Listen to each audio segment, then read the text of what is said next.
Shalom anak-anak Miss, anak kelas 4. Sudah beribadah nak?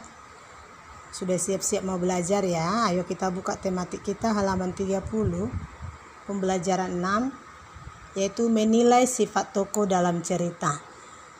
Ya, kamu sudah tahu bagaimana tokoh dalam cerita. Tokoh dalam cerita itu adalah seseorang atau sesuatu yang memerankan cerita. Ini ada cerita si kancil dan si kerbau. Nanti kamu baca dulu ini berulang-ulang, lalu nanti kamu kerjakan tugas kita di halaman 31 ya nak, tematik 31. Ada pertanyaannya sampai 5. Oke. Kemudian sini di bupena kita, bupena juga ada cerita halaman 20. Ada cerita halaman 20, liburan Arya di kampung halaman. Nah, ini cerita ini kita harus mencari konflik dari cerita ini. Apa itu konflik? Konflik itu itu permasalahan yang terjadi dalam sebuah cerita. Apa permasalahan yang terjadi dalam cerita ini? Liburan Arya di kampung halaman. Setelah kita baca ini, setelah Miss baca ini, ada di sini masalah di paragraf 1 ini, ada konflik atau permasalahan di paragraf 1, yaitu Arya melihat sekumpulan orang sedang berkumpul di sepetak sawah. Ketika si Arya pergi bersama kedua orang tuanya berlibur ke kampungnya di Madura, sesampainya mereka di sana, si Arya melihat sekumpulan orang sedang berkumpul di sepetak sawah. Ya. Itu masalah yang terjadi di paragraf pertama. Kemudian karena keingintahuan si Arya, lalu dia lihat di paragraf kedua, ternyata orang-orang itu sedang menyaksikan perlombaan karapan sapi. Lalu di paragraf ketiga, ya, di sini ada penjelasan ayahnya. Ya, boleh kamu baca ya, nak. Ayah Arya menjelaskan semua hal. Ya, ayah Arya menjelaskan, ada di sini ya nak.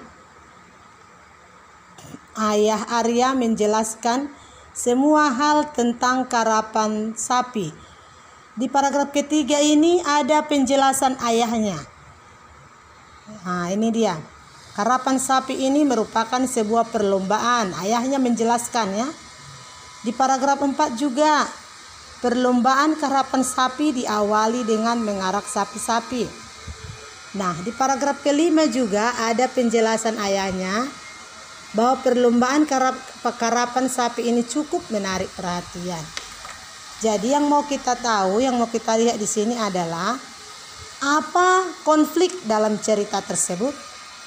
Konfliknya, Arya melihat sekumpulan orang yang berkumpul di sepetak sawah ya. Lalu bagaimana permasalahan dalam cerita tersebut diselesaikan? Nah, ternyata orang-orang itu sedang menyaksikan perlombaan karapan sapi.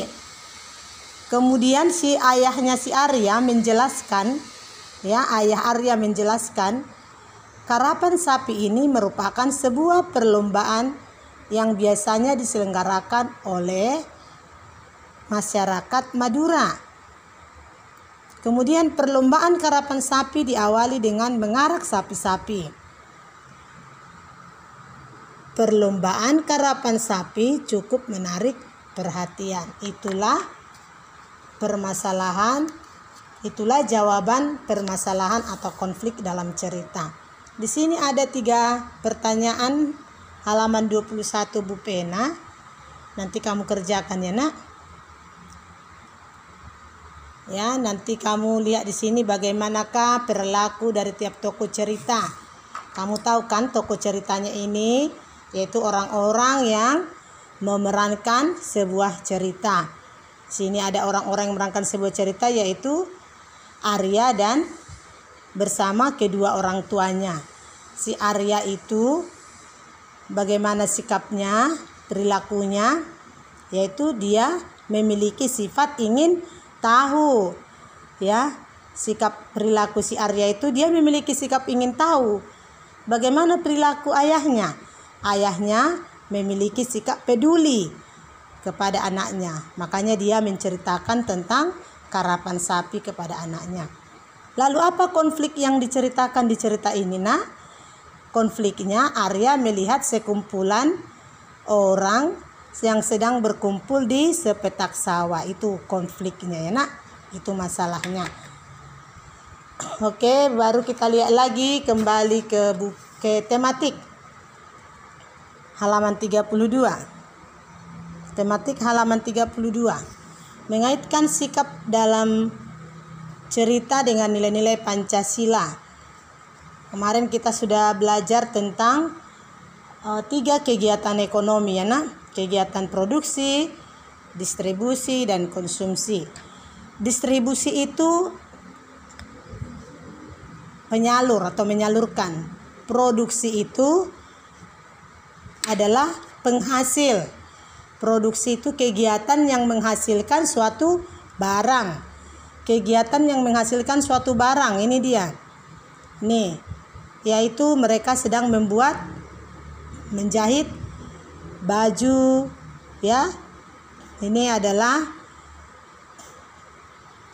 gedung atau usaha menjahitkan baju. Jadi mereka ini, para produsen ini bisa membuat baju atau bisa membuat kain atau apapun, ya nak, yang mereka bisa jahitkan. Ini namanya produksi karena mereka bisa menghasilkan, ya. Sementara gambar ini adalah distribusi, yaitu menyalurkan barang ke pasar atau ke toko-toko, ya. Ini namanya distribusi.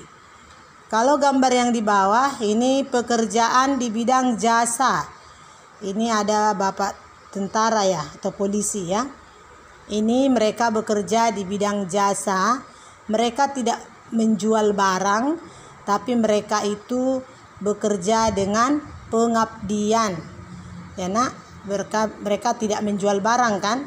Kalau distribusi, ibu ini bekerja menjual barang, menjual sayur, cabai, ya.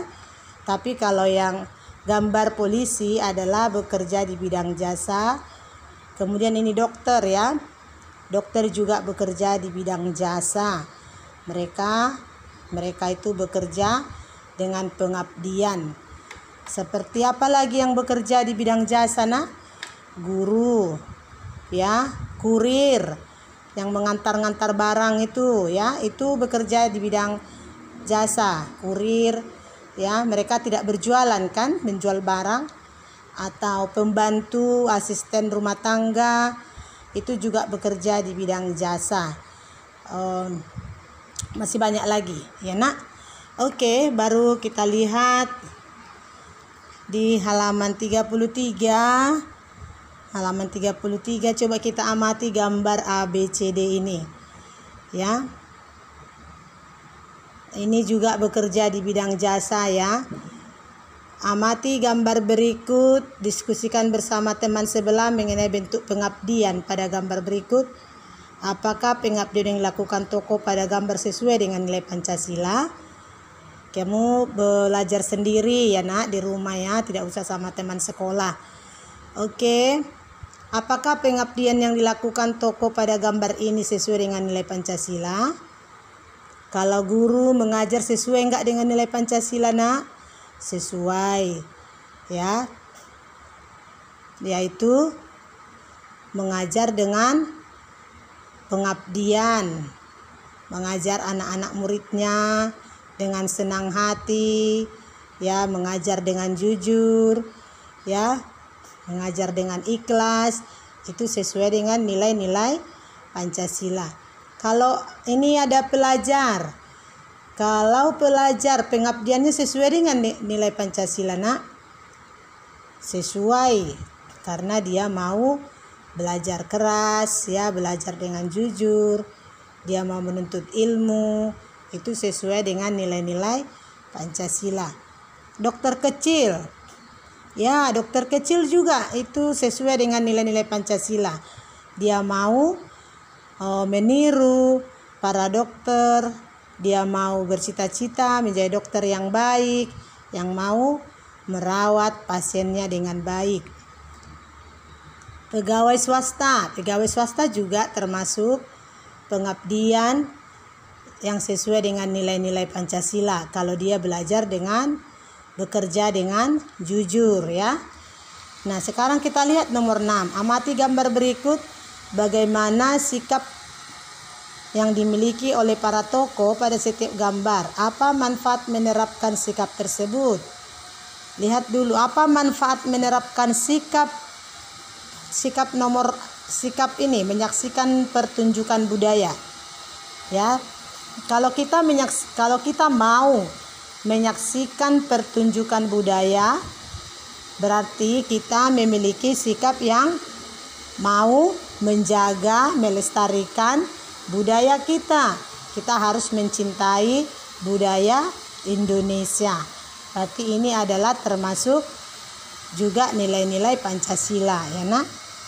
Manfaatnya menerapkan sikap ini, manfaat kita menerapkan sikap seperti ini berarti memiliki sikap persatuan, tidak membeda-bedakan suku dan agama ya nak. Begini, yang beribadah bersama ya, apakah manfaatnya menerapkan sikap tersebut dalam kehidupan sehari-hari? Kalau kita beribadah bersama orang tua, saudara, kita bisa beribadah bersama di rumah, berarti apa manfaatnya untuk kita nak?